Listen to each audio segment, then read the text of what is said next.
The American Express Gold Card might just be the most popular credit card I've ever heard of. With its shiny metal design and multipliers, how could it not be? I applied and got approved the Amex Gold Card a couple of weeks ago, and this won't be a review because I only like to review cards I've had for a while and use them personally. But more so, I'll just be going over the story behind applying for the card and how this card makes sense for me. If that sounds like a plan, sit back, grab a drink, and let's get started. The story.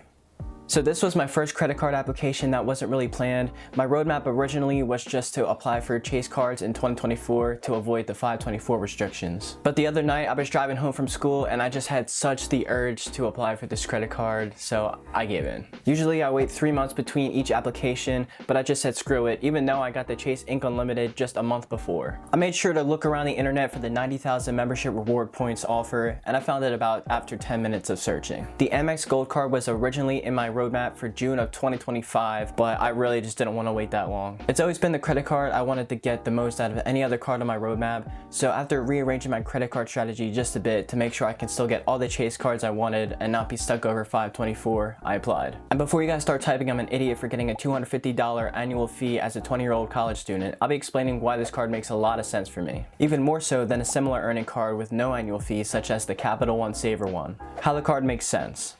A while back I did the math and figured out after its effective annual fee of $10, I'll easily earn more value with the 4x membership reward points versus 3% cash back, especially when considering membership reward points can be valued at 2 cents per point, making it around 8% cash back. Now I'll be honest here and admit that I am changing my spending habits for the Grubhub and Uber credits, which yes, at first sounds like a bad thing. Let me explain my thought process behind it. I've always been super frugal with my spending to the point where I never went out to eat or ordered fast food, and especially did not DoorDash, Uber, or Grubhub. But I think I make enough money to the point where I can spare $20 to enjoy my favorite foods a little bit every month. I figured why not get a credit card that's going to earn me a bunch of value, look cool while doing it, and also allow me to stop being so tight with how I spend my money. I think for a college student, spending $20 a month isn't going to make me bankrupt. And it'll increase my happiness by sort of forcing myself to get a Nifty 50s milkshake or a Panera Bread grilled cheese once a month. Side note, obviously I'm using the pickup feature instead of delivery, that way I can avoid the fees and the tip. So I'm viewing my effective annual fee from $10 to $20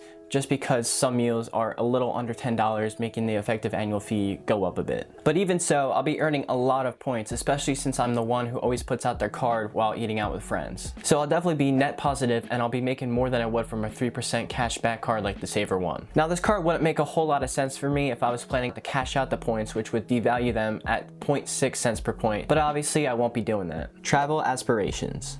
I've always wanted to travel around the world since I was little. I live on the East Coast and the farthest I've ever been was to New Mexico when I was 2 years old. I think one of the first places I'd like to travel to is the west coast of Florida, right around the Gulf of Mexico, because I plan on living there when I'm older. Also, I'd like to visit Los Angeles, Hawaii, Puerto Rico, Niagara Falls, Paris, Japan, Africa, and those are just my top choices. I used to think I'd never be able to go to these places because they're just so expensive, but with credit cards, one sign-up bonus can pay for a whole vacation or flights. For example, with the Amex Gold Card, I spent $6,000 over the period of 6 months and I earned 90,000 membership reward points. Using travel transfer partners, I might be able to get anywhere from 2, 5, even 10 cents per point. Let's say I book a flight for around 3 cents per point using all 90,000 membership reward points. I just got $2,700 worth of value, all for just putting my spend on a credit card over a debit card. I don't know why more people don't adopt this strategy, but hey, more points for me. So even though I'm 20 years old, the American Express Gold Card makes perfect sense for my situation, and I'll continue using it as long as it gives me positive value. If you guys have any questions or concerns, leave them in the comments below. I hope you guys got some value from what I said in this video and will maybe consider applying for the Amex Gold yourself. If you want to help support the channel, I have links below to apply for the Amex Gold Card,